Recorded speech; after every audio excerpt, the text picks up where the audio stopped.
지금 우리가 새벽 기도 때 아침에 새벽에 고린도전서 말씀을 봅니다.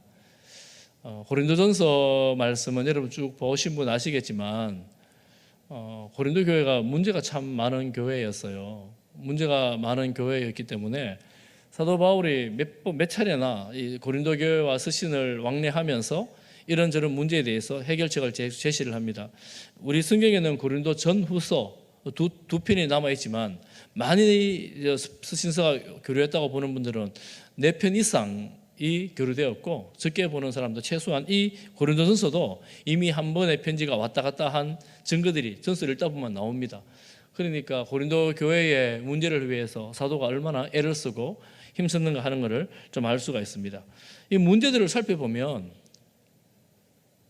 약간 고린도 교회가 이 정도의 문제가 있었는가, 이런 의구심이 들 만큼 보통 문제가 아닙니다. 오늘날 한국교회에 일어나는 문제하고 별반 다르지 않는 그런 문제들이 일어납니다. 분쟁, 음행, 우상 제물에 대한 문제, 또 그런데도 불구하고 은사가 많이 나타났어요. 또 은사에 대한 문제, 정리되지 않은 은사에 대한 문제, 이런 것들을 보면 이 고린도 교회가 대단하긴 대단했는데 은사가 풍성했으니까 뜨겁고 열정적인 교회였는데, 또 이런저런 문제들을 보면서 교회가 왜 이렇지? 교회가 이렇게 문제가 많은 공동체인가? 이런 생각이 들 정도입니다. 오늘날 한국교회 사람들이 문제가 많이 있다라고 말들 합니다. 여러분, 그런데 가만히 생각해 보면 출애굽한 이스라엘 백성들이 하나님께서 놀랍도록 10가지 재앙을 보여주셨어요. 이스라엘 백성들은 애굽에 있으면서 나오기 전에 정말 세상에 없는 기적 10가지를 봤습니다. 마지막에는 이 장자들이 다 죽어나가는 그런 기적을 봤습니다. 그리고 광야로 나와서는 홍해를 가른 하나님의 역사를 보았습니다. 그러면 여러분, 그쯤 되면 이스라엘 백성들이 죽으라고 하나님께 충성하고 살아가야 되지 않겠어요? 근데 광야에 나온 이스라엘 백성이 어떻게 합니까? 조금만 것만 했으면 불평하고 원망하고 모세를 향하여 돌을 들고 하나님을 향하여 원망하고 이렇게 지나잖아요. 그 결국은 광야 1세대가 다 이 광야에 죽게 됩니다. 그리고 이 고린도 교회를 보면 하나님의 큰 은혜를 경험한 사람들이 이럴 수가 있구나. 오늘날 교회를 보면 이 고린도 교회가 이해가 되기 어렵고 출애굽한 이스라엘 백성들이 이해가 되기 어렵지만, 오늘날 우리들의 이 한국 교회의 모습이나 이 땅의 교회들의 모습을 보면 교회가 사람들의 모임이라는 것이 확실하구나 하는 생각을 안 할 수가 없죠. 그런 생각이 들지 않을 수가 없습니다. 교회에는 여전히 이 문제가 있구나. 그렇지만 우리가 바라는 교회, 이상적인 교회, 이 바울은 그런 교회를 꿈꾸면서 이 편지를 칭찬하기도 하고 격려하기도 하고 때로는 엄히 명하기도 하면서 이 편지를 쓰고 있습니다. 오늘은 제가 그래서 이 고린도전서를 좀 이렇게 보려고 합니다. 한두 절 이렇게 보지 않고 문제를 어떻게 해결하는가에 대해서 한 덩어리씩 숲을 보는 것처럼, 나무를 보지 않고 숲을 보는 것처럼 해서 이렇게 좀 몇 번에 걸쳐서 고린도 교회를 보려고 합니다. 오늘의 보는 문제는 제일 첫 번째 문제가 교회의 분쟁이었거든요. 분쟁을 1장부터 4장까지 쓰고 있습니다. 그 문제 해결에 대해서. 1장에서 4장까지를 전체를 좀 보면서 이 분쟁을 우리가 어떻게 봐야 될까 하는 말씀을 좀 보려고 합니다. 고린도 교회에 여러 가지 문제가 생겨나게 된 것을 이렇게 좀 볼 수 있어요. 복음은 받았지만 아직도 세상을 살아가는, 세상 방식으로 살아가는 성도들의 모습, 살아가는 교회의 모습, 예수님을 믿긴 믿지만 세상 방식으로 살아가는 사람들의 문제다, 이렇게 볼 수 있습니다. 우리 모두가 다 예수님을 믿지 않습니까? 우리 다 예수님 믿으시잖아요. 네, 다 믿으시는데 삶의 방식이 그러면 하나님 기뻐하시는 성령의 뜻을 분별하여 순종하는 방식이 아니고 여전히 육에 속한 그리스도인으로, 고린도 교회 표현을 빌면 어린 그리스도인으로 살아갈 가능성이 농후하게 많습니다. 오늘날 교회가 그렇습니다. 그렇다면 그때 그 문제가 오늘날 그대로 다시 반복되는 것은 시간 문제죠. 그러면 이 문제를 어떻게 해야 될까? 바울은 분쟁에 대한 문제를 말하면서 좀 싸우지 마라 이렇게 말하지 않습니다. 다투지 마라 이렇게 말하지 않습니다. 이렇게 말하지 않고 그 분쟁의 뿌리가 어디에 있는가, 뿌리를, 근본을 정리를 하면서 다시 기준을 세워줍니다. 그러니 우리가 이 고린도전서를 보면서는 이야, 교회에 이런 문제가 있구나 이렇게 생각하면서 바른 방향이 내가 생각하는 기준이 아니고 정말 하나님 기뻐하시는 기준으로 다시 한번 정리할 수 있는 좋은 교과서 같은 그런 책이 고린도전서의 말씀이라고 우리가 할 수가 있습니다. 첫 번째 문제, 분쟁에 대해서는 1장에 보면 성경이 이렇게 기록을 하고 있죠. 12절에 보면 나는 바울에게, 나는 아볼로에게, 나는 게바에게, 게바는 베드로입니다. 나는 그리스도에게 속한 자다. 고린도 교회 안에 이렇게 분파가, 파당이 지어져 있는 거예요. 바울파, 아볼로파, 베드로파, 심지어는 그리스도파. 이게 참 말이 좀 되게 어렵지 않습니까? 나는 이쪽 줄이야, 줄 서갖고 있는 거예요. 이렇게 해서 서로 다투고 있었던 것입니다. 그걸 바울이 말하죠. 아니 그리스도께서 어떻게 나뉘었느냐, 말도 안 되는 소리다 이렇게 말합니다. 겉으로 보면 우리가 이거 지도자들이 문제구나, 지도자들이 잘못 가르쳤구나, 물론 그런 것도 있을 수 있겠죠. 그런 것 같지만 사실은 이제 쭉 뒤에 이어지는 구절들을 보면 자기 자랑, 세상적 지혜, 성공주의, 우월감 이런 것들이 교회 안에 팽배하게 있었다 하는 것을 알 수가 있습니다. 문제 해결하는 방식을 그러니 다투지 마라 이런 것이 아니라 가장 근본적인 자리로 들어가서 십자가 복음이 바로 이런 것이다 이렇게 설명을 합니다. 십자가는 인간의 자랑을 무력화시킨다. 내가 자랑하고 싶은 건 많이 있지만 이 자랑하는 것을 무력화시킨다. 십자가 앞에서는 누구도 자랑할 수 없다. 아무리 탁월한 리더십이라 할지라도 그 당시에는 수사학이 굉장히 유행했던 시대죠. 고린도 교회가 그리스 저 아래쪽에 있지 않습니까? 철학, 지혜, 능력 이런 것들이 굉장히 팽배한 시대였습니다. 그런 시대에 세상에서 갖고 있는 유명한 수수학들과 세상의 지혜와 세상의 철학들을 가지고 교회 안에서 누가 더 잘하는가를 세 대결을 하는 것입니다. 바울이 아니 그리스도께서 그렇게 하셨느냐 이렇게 묻는 거예요.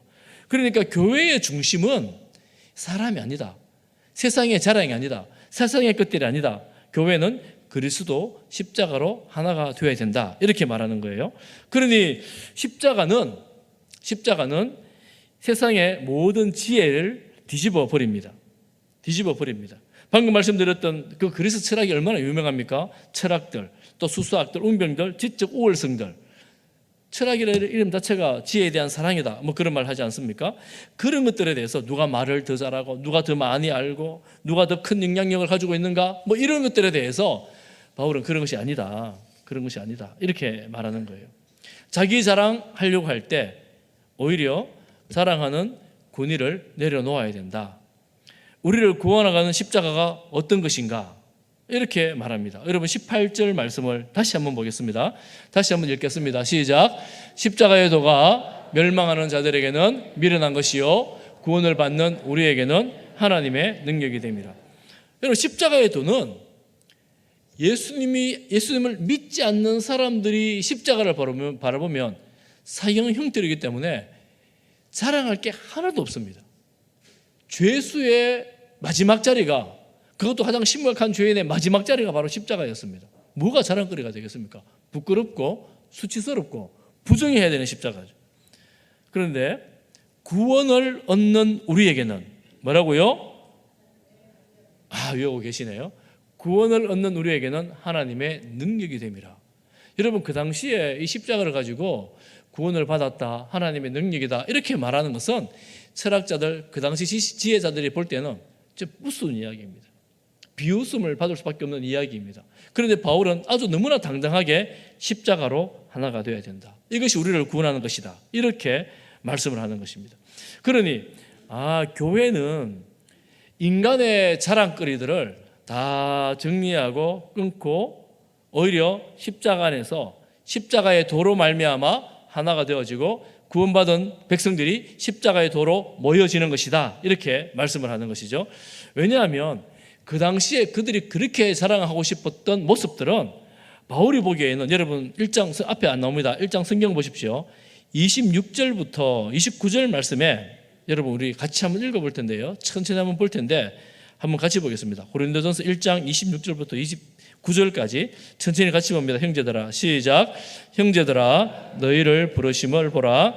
육체에 따라 지혜로운 자가 많지 아니하며 능한 자가 많지 아니하며 문벌 좋은 자가 많지 아니하도다. 그러나 하나님께서 세상에 미련한 것들을 택하사 지혜 있는 자들을 부끄럽게 하시고 세상에 약한 것들을 택하사 강한 것들을 부끄럽게 하려 하시며 하나님께서 세상에 천한 것들과 멸시받는 것들과 없는 것들을 택하사 있는 것들을 폐하려 하시나니 이는 아무 육체도 하나님 앞에서 사랑하지 못하게 하려 하심이라. 아멘. 여러분 아멘입니까? 여러분 이런 말씀을 우리가 읽을 때 설교가 뭐 필요하겠습니까? 말씀 그대로잖아요. 하나님께서 세상의 자랑거리들을 부끄럽게 하시는 거예요. 약한 것들을 통하여, 천한 것들을 통하여, 멸시받는 것들을 통하여 자랑거리를 부끄럽게 하시겠다, 이렇게 말씀하시죠. 그게 뭡니까? 십자가입니다. 십자가야말로 약하고 수치스럽고 멸시받는 것이고 이런 것들인데 이것들로 말미암아 하나님의 교회를 굳게 세워 나가시는 것입니다. 그런 우리가 하나님의 방법, 십자가의 방법을 생각한다면 변명의 여지가 없습니다. 무슨 말을 할 수 있는, 대답할 수 있는 것이 별로 없습니다. 십자가의 도를 따른다 하는 것은 바로 그런 의미가 있습니다. 십자가 앞에서 인간 비교, 경쟁, 우월감, 열등감까지 모두를 다 무너뜨리는 것입니다. 누가 더 우월한가를 다툴 여지가 없는 것이죠. 그러니 은혜로 부르심을 받은 우리는 이 십자가의 은혜 안에서 다 굴복할 수밖에 없고 굴복을 해야 되고 십자가만 자랑하게 되는 그런 삶을 살아갈 수 있게 되는 것이죠. 그런데 그들은 방금 말씀드린, 여러분 보십시오. 바울은 그 교회를 개척한 사람입니다. 고린도 교회를 개척했어요. 바울이 개척하고 떠난 다음에 아볼로는 탁월한 스승이었습니다. 교사였습니다. 성경 말씀을, 구약 성경을 너무나 잘 알았어요. 잘 가르쳤어요. 아볼로, 게바는 베드로입니다. 초대교회의 기초를 왔던 베드로입니다. 그리고 그리스도. 여러분, 그들이 앞에 내세웠던, 전면에 내세웠던 지도자들, 그리스도까지 내세웠으니까 무슨 할 말이 있습니까? 그렇게 다투면서 그들의 뒤에 줄을 섰던 거지요. 바울은 의도적으로 2장에 보면 나는 약했다, 나는 두려웠다, 나는 심히 떨었다, 스스로 그렇게 말합니다. 개척교회, 그 교회가 바울 개척했던 교회인데 그렇게 말하는 거예요. 자랑할 게 하나도 없다는 거예요. 나는 약하고 두렵고 떨었다, 이렇게 말하는 겁니다. 복음의 능력이 사람의 기술이나 사람의 지식이나 설득력이나 또한 어떤 권력에 있지 않다 하는 것을 바울은 강력하게 말합니다. 심지어는 나는 너희들 중에 세례 준 사람이 2사람밖에 없다, 이렇게 말하죠. 왜 그렇게 말했겠습니까? 내가 해놓은 사역 때문에 내 편에서 줄을 서서 따른다면 나는 너희들 앞에서 한 것이 이것밖에 없다, 이렇게 말하고 있는 거예요. 그러니 교회 공동체는 하나님께서 세우신 사람들을 사역을 통하여 하시지만 궁극적으로 그 개인의 능력이나 교인의 어떤 설득력이 아니라 성령으로 세워지는 공동체다 하는 것을 확실하게 알 수가 있습니다. 왜 성령으로 세워지는가? 2절 하반절에 가보면 2장 뒷부분에 가보면 육에 속한 사람은 성령의 일을 알 수 없다, 이렇게 말합니다. 여러분, 교회는 예수 그리스도를 구주로 믿는 사람들은 다 성령에 속한 사람들입니다. 할렐루야. 여러분들이 예수님을 구주와 주님으로 고백한다면 우리 모두가 다 성령에 속한 사람들이 됐어요. 그런데 이 육에 속한 사람들은 성령의 일을 모릅니다. 알 수가 없어요. 알 수도 없을 뿐만 아니라 성령의 일을 따라갈 수도 없습니다. 순종할 수도 없습니다. 그러니 육에 속한 사람들은 오직 자기 생각과 자기 변명과 자기의 지혜를 따라 그렇게 살아가는 것이죠. 영적인 사람과 육적인 사람의 차이가 그렇게 난다고 말합니다. 이 영적인 사람들이 교회를 주장하고 이끌어가고 영적으로 더 성숙한 사람들이 지도자가 되어 이끌어가는데 육신에 속한 사람들이 자꾸 교회를 좌지우지하려고 한다면 교회가 분쟁이 날 수밖에 없다. 이렇게 말합니다. 3장에 가면, 여러분 3장에 한번 넘겨보십시오. 그 교회에 대해서 뭐라고 말하느냐 하면, 여러분 3장 1절을 한번 보십시오. 앞에 안 나옵니다. 성경을 보십시오. 3장 1절에 보면 그들에게 뭐라고 말합니까? 형제들아, 내가 신령한 자들을 대함과 같이 너희에게 말할 수 없어서 육신에 속한 자 곧 그리스도 안에서 어린 아이들을 대함과 같이 하노라. 예수님을 믿긴 믿어요. 믿기를 시작했어요. 왜냐하면 성령께서 믿음을 주시거든요. 우리가 받으면 하나님의 자녀가 되고 백성이 됩니다. 그런데 어떻게 살아가느냐 하면 예수님을 믿는데 항상 생각하는 자기 생각이에요. 하나님의 뜻이 아니에요. 그러니 바울은 육신에 속한 그리스도인, 곧 어린 아이 그리스도인이다, 이렇게 표현을 합니다. 육신에 속한 사람이 두 종류로 나눌 수가 있어요. 예수님을 안 믿는 육신에 속한 사람, 불신자들입니다. 그리고 육신에 속한 그리스도인, 성령으로 믿음을 가지게 되었지만 하나님의 뜻을 분별하지 못하는 사람, 하나님 뜻을 잘 몰라요. 왜 모르겠습니까? 말씀으로 자라가지 않으니까 잘 몰라요. 그래, 어린 그리스도인, 이 육신에 속한 그리스도인입니다. 그래서 지금 바울 고린도 교회를 보면서 너희들을 어린아이 그리스도인으로 대하겠다, 이렇게 말합니다. 그러니 너희들 아직 젖을 더 먹어야 되고, 2절 보십시오. 밥으로는 아직 먹지를 못한다. 너희들이 감당을 못한다, 이렇게 말하죠. 왜 분쟁이 일어났을까요? 교회에 분쟁이 일어난 이유가 무엇입니까? 영적 미성숙 때문입니다. 영적 미성숙이 무엇입니까? 예수님을 믿긴 믿지만 하나님의 뜻을 잘 분별을 못합니다. 세상 지혜를 하나님의 교회에 와서 주장하고 강요하기 시작할 때 이 교회에 혼란이 생기기 시작합니다. 왜냐하면 이게 나는 맞다고 생각하는데 하나님의 뜻을 잘 모르기 때문에. 교회는 사람 중심으로 모여서 사람 중심으로 일을 해나가는 공동체는 아닙니다. 우리가 지금 3장에 보면서 이게 사람 중심으로 자꾸 가다 보면 어떤 일이 생기느냐 하면, 거듭나긴 했지만 3장 3절에 육신에 속한 시기, 분쟁, 이런 일들이 계속 반복되는 거예요. 자, 우리를 점검할 수 있습니다. 여러분 스스로를 점검해 보십시오.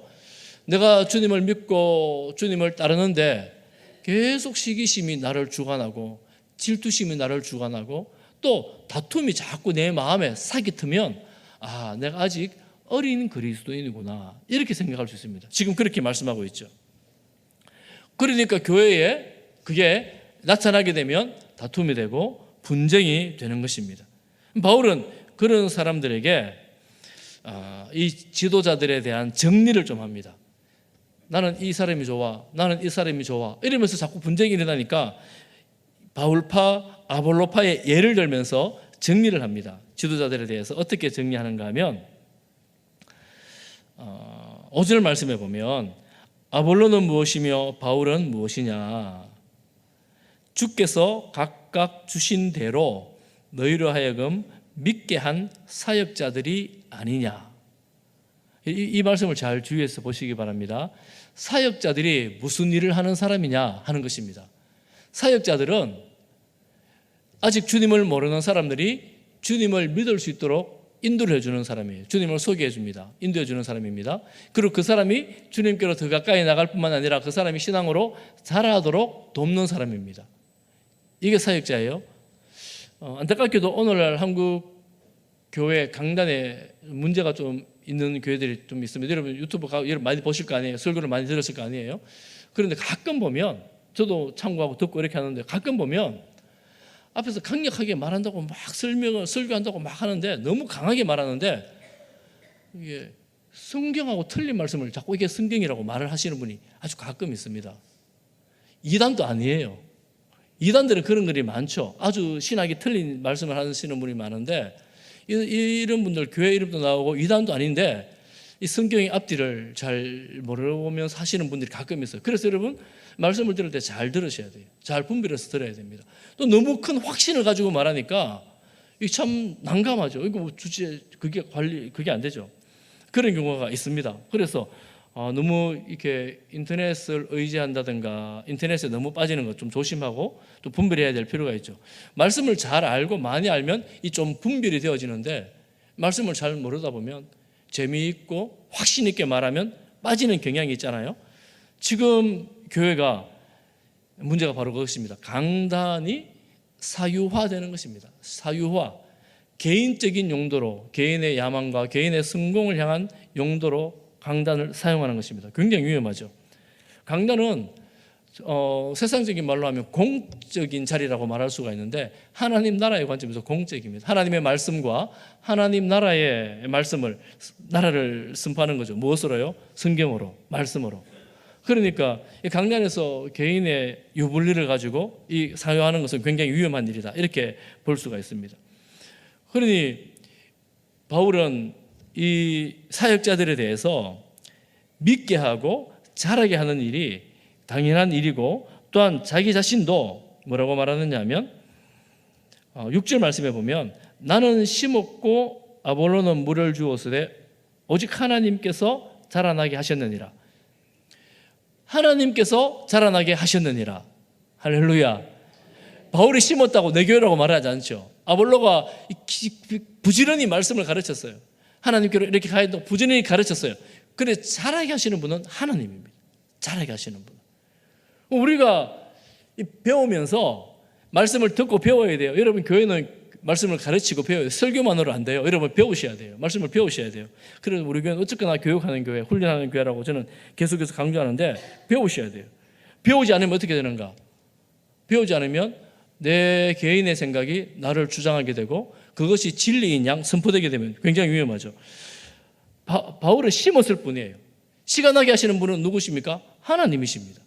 믿음이 들어가게 하시는 분은 누구십니까? 하나님이십니다. 물을 주는 분은 사람은 누구예요? 아볼로예요. 부지런히 가르쳤어요. 자라나게 하시는 분은 누구십니까? 하나님이십니다. 그러니 모든 관심과 생각이 하나님께로 집중되어지는 거죠. 이들은 어떻게 했습니까? 야, 바울이 개척했으니까 나는 바울파 할래. 아볼로가 말씀을 정말 잘 가르쳤으니까 나는 아볼로파 할래. 이렇게 잘못했다는 거예요. 아닌 거죠. 우리는 누구냐? 9절에 우리는 하나님의 동력자들이요 너희는 하나님의 밭이요 하나님의 집이니라. 사역자들은 하나님의 동력자들이다. 말씀을 심고 말씀을 가르치는 사역자들은 하나님의 동역자들이다. 저는 여러분 가운데에 하나님의 동역자들이 많이 나오기를 축복합니다. 누가 어떻게 하나님의 동역자가 돼요? 여러분 말씀을 배우고 말씀을 익히고 말씀을 잘 가르치는 자로 자라나기를 축복합니다. 교회에 그런 사람들이 많이 나와야 돼요. 말씀을 배우고 말씀을 익히고 해서 말씀으로 사람을 세워가는 거예요. 그런 교회가 튼튼한 교회가 되어지고 그런 교회가 주님 말씀이 세워지는 그런 교회가 되어집니다. 그리고 교회는 무엇인가? 하나님의 밭, 하나님의 집이라고 말합니다. 하나님의 집. 유명한 말씀 있죠. 16절 말씀, 3장 16절 말씀을 또 같이 한번 읽어보겠습니다. 시작. 너희는 너희가 하나님의 성전인 것과 하나님의 성령이 너희 안에 거하시는 것을 알지 못하느냐. 이 3장 16절의 너희는 이 교회를 말합니다. 교회 공동체. 교회 공동체가 뭐라고요? 하나님의 성전이다. 9절에서는 하나님의 집이다. 이렇게 말하죠.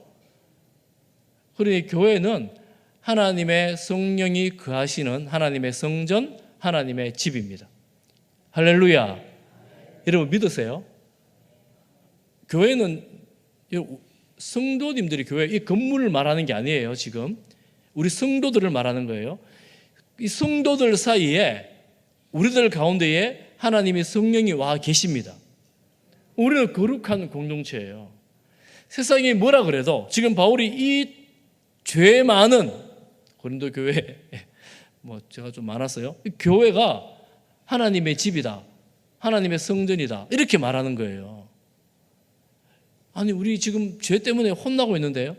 바울에게서 어떤 부분에 가면 아니야, 너희 하나님의 성전이야 이렇게 말합니다. 하나님의 집이야 이렇게 말합니다. 교회는 본질적으로 예수 그리스도로 말미암아 거룩하여지고 성령으로 말미암아 성령이 함께 하시는 성령의 전이 되었습니다.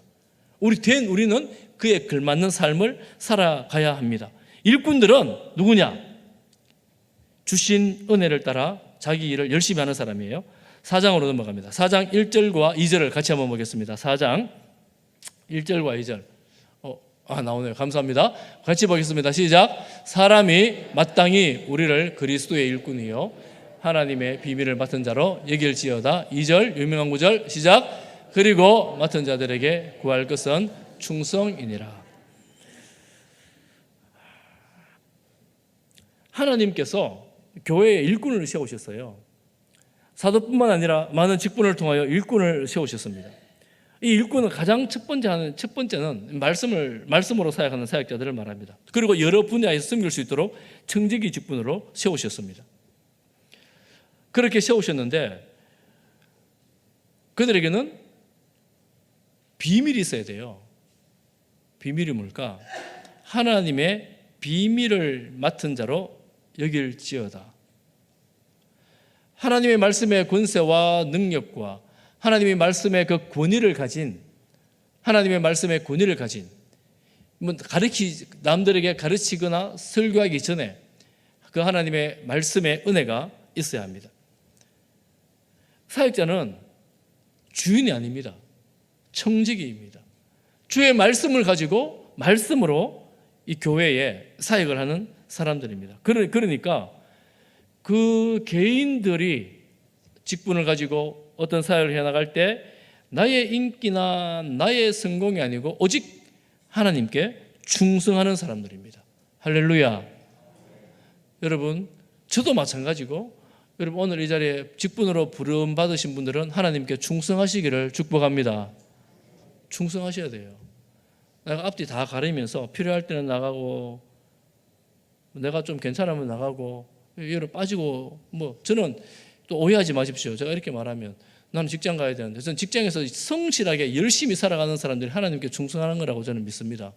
사적인 일을 가지고 공적인 일에 여러분 혼란스러워하지 않기를 바랍니다. 주님의 몸된 교회에 수고하고 애쓰고 충성하는 것입니다. 사도 바울은 사실은 완전히 충성했거든요. 자신의 전부를 다 드렸거든요.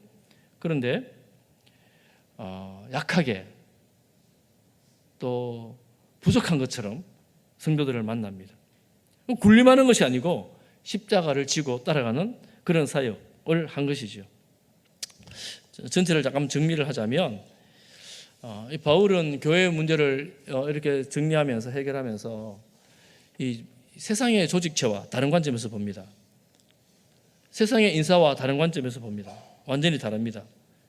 세상의 관점에서 보면 더 잘할 수 있고 더 잘 될 것 같죠. 그럴 수도 있습니다. 제가 가끔 이제 부교육자들 잠깐 만나면 이런 얘기를 가끔 해요. 행정을 하는 일은 불신자도 할 수 있다. 여러분 교회에서 교회 행정은 불신자도 할 수 있는 행정들이 많이 있습니다. 안 믿어도 할 수 있어요. 그런데 예수 그리스도를 구주와 주님으로 믿는 성도들만이 할 수 있는 방식들이 있다. 여러분 교회는 그런 공동체입니다. 안 믿는 사람이 세워놔도 성수는 잘할 수 있어요. 오히려 더 잘할 수도 있습니다. 어떤 면에 있어서는. 행정은 그런 것입니다. 행정이 그게 얼마나 중요합니까? 믿음으로 바르게 해나가는 게 얼마나 중요합니까? 믿음으로 해나가는 것이 중요하죠. 목양은 믿는 사람만 할 수 있는 것입니다. 안 믿는 사람이 예를 들면 보험회사 직원이 우리 회원 관리하는 거, 그 관리하는 거 얼마나 열심히 하겠어요. 보험회사 하시는 분 거기 있죠. 여러분 관리 얼마나 열심히 합니까? 때가 되면 문자 보내주고 새거 나왔습니다 연락해주고 얼마나 열심히 관리합니까? 이렇게 성도들을 그 내 이익을 위해서 세상에서 관리하는 것하고 비교할 수가 있을까? 그런 마음보다 더 충성된 마음으로 사역을 하는 것이다. 교회는 그런 곳이다라는 거예요. 교회는 중심이 예수님이십니다. 교회는 중심이 십자가입니다. 근본이 그거예요. 교회의 모든 문제의 핵심으로 들어가면 십자가 정신이 있는가, 예수님으로 행하는 것인가 입니다. 여러분 우리 교회가 그런 교회인 줄을 믿습니다. 또한 십자가는 인간의 모든 자랑거리들을 다 무너뜨립니다. 세상의 지혜와 우월감과 때론 열등감까지도 마찬가지로 다 무너뜨립니다. 그래서 우리가 교회에서 함께 모여 함께 예배 드릴 수 있는 것은 조금 전에 찬양한 것처럼 모든 것이 주의 은혜로 되어지는 것입니다. 할렐루야. 우리가 은혜가 사라지면 여러분 어떤 증상이 생겨날까요? 하나님은 조금 비켜납니다. 여러분 생각 속에서, 여러분 마음 속에서 하나님이 조금 비켜나고 하나님 조금 기억이 안 나고 자꾸 어떤 다른 걸로 뭔가 채워주고 싶은 마음이 자꾸 들면 내가 은혜가 좀 떨어졌구나. 하나님 안에서 은혜로 채워나가야 되겠다. 이렇게 생각하면서 지도자는 충성하고 성도들은 하나님을 더 바라보는 것입니다. 분쟁은 영적인, 조금 전에 본 것처럼 미성숙에서 일어난 것이다. 그러므로 영적으로 자라나가야 된다. 제가 계속해서 말씀드리지만 우리 성도들은 자라가야 합니다. 어디까지요? 목표가 어디라고요? 예수 그리스도. 예수 그리스도께서 장성한 분량이 충만한 데까지. 어린아이 예수님이 아니라 예수님께서 장성한 데가 충만한 데까지 우리는 자라가야 하고 예수 그리스도를 닮아가야 합니다. 예수 그리스도를 닮아가는 거예요. 우리의 목표입니다. 미성숙에서 계속해서 자라나는 것입니다. 그러니 이 말씀을 보면, 이 상황을 보면 분쟁은 인간의 그 자랑에서 시작이 되어지고 연합하고 자라가는 것은 십자가 안에서 낮아질 때에 오히려 자라가게 된다. 시작한다. 이렇게 볼 수가 있습니다. 그리고 영적으로 우리가 자라가야 되는 거예요. 자라가야 돼요. 바울은 교회에 대해서 그런 면에서 십자가 앞에서는 누구도 자랑할 수 없고 누구도 자기를 높여 교만할 수 없고 경쟁하는 것이 아니라 은혜의 공동체다. 인간의 영광이 아니라 하나님의 영광을 드러나는 공동체다. 이렇게 말합니다. 그러니 이 분쟁에 대해서 이 바울은 조직을 잘 조절해야 된다. 인사를 잘 해야 된다. 이게 아니라 십자가를 더 깊이 바라봐야 된다. 이렇게 말씀한다고 볼 수 있습니다. 교회가 무엇인가? 제가 마지막으로 1장 2절 말씀, 여러분 고린도전서 1장 2절 성경 한번 보십시오. 1장 2절. 자, 여러 번 말씀드린 말씀인데 우리 같이 한번 읽어보겠습니다. 시작.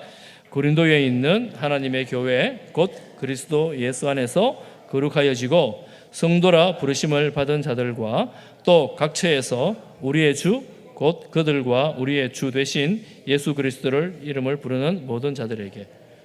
2절을 여러분 깊이 묵상하십시오. 제가 시간에 대해서 많은 설명은 안 하려고 하는데 2절을 깊이 찾아가서 꼼꼼히 한번 보십시오. 교회는, 하나님의 교회는 그리스도 예수 안에서 거룩하여진 성도들입니다. 예수를 믿는 바로 우리들이 거룩한 성도들이 바로 교회입니다. 그리고 우리 성지교회는 바로 여러분들입니다. 저와 여러분이 우리 성지교회예요. 그뿐만 아니라 각처에서, 온 전 세계에서 예수 그리스도를 믿는 모든 사람들이 교회입니다. 우리 교회에 있는 데를 지역교회라고 하죠. 우리는 지역교회입니다. 교회는 인간의 영광으로 세워지는 것이 아니라 하나님의 영광으로 세워집니다. 교회는 교만으로 세워지는 것이 아니라 겸손으로 세워집니다. 1727년에 독일의 그 경건주의 모라비안 공동체가 있었어요. 굉장히 선교를 많이 한 그런 공동체입니다. 그 공동체가 갈등이 많았대요. 분열이 많았대요. 그 당시에 여러분 1727년 18세기 초기에 모라비안 공동체가 나중에 굉장히 유명해졌는데 처음에는 굉장히 힘들었대요. 왜 그러냐면 신앙이 굉장히 뜨거웠어요. 너무 뜨거운 사람들이 모였는데 끊임없이 다투는 거예요. 갈등하는 거예요. 신앙이 뜨거운 사람들이 모이면 하나가 돼야 돼요. 왜 그럴까? 신학이 달랐어요. 신학이 달랐어요. 성격들이 달랐어요. 예배 방식이 달랐어요. 여러분 그게 다르다 보니까 열정적인 사람이 모이니까 다툼이 더 커지는 거예요. 더 커지는 거예요. 어느 날 성찬식을 앞에 두고 함께 모여 십자가에 주님을 묵상하게 되었다고 합니다. 이때가 1727년 헤른후트의 모라비안 공동체에서 일어난 일입니다. 그때 사람들이 비로소 깨닫게 된 거예요. 내가 신학과 신앙의 방식과 예배 방식이 내가 주장하는 것이 옳은가 틀린가, 이것보다 더 중요한 게 있다. 주님께서 나를 위해 죽으셨고 주님은 저 형제를 위하여서도 죽으셨다. 이 사실을 깨닫게 된 거예요. 신학이 다르고 예배 방식이 다르고 열정적으로 주님을 사랑한다고 했지만 다투는 것은 아직 주님께서 죽으신 십자가의 비밀을 충분히 깨닫지를 못한 거예요. 그때 그들이 서로 눈물 흘리면서 서로 용서하고 용납하면서 이 종교 이 개혁의 역사를 쓴 사람들은 이렇게 말합니다. 모라비안 이 운동이 부흥하기 시작한 것이 바로 그때였다. 이렇게 말합니다. 십자가 안에서 하나가 되었을 때에 역사 가운데서 세계 선교 역사상 가장 위대한 선교 공동체를 이루었던 그 공동체였습니다. 그는 분쟁을 해결한 것이 회의가 아니에요. 분쟁을 해결한 것이 더 뜨거운 열정이 아니었습니다. 열정이죠. 무엇을 향한? 십자가를 향한, 주님을 향한 그런 마음이었습니다. 법도 규칙도 아니었습니다. 여러분, 이 분쟁이 있었던 고린도 교회에 내려진 바울의 이 해결책을 보면서 주님의 말씀으로 받을 때 우리 교회가 좀 더 주님을 묵상하고 주님을 사랑하고 주님의 십자가로 가까이 나갈 때에 십자가 안에서 형제자매 하나 되는 교회가 이미 되었고 앞으로 더 강력한 교회가 될 줄을 믿습니다. 십자가로 하나 되는 우리 교회 되기를 주님의 이름으로 축복합니다.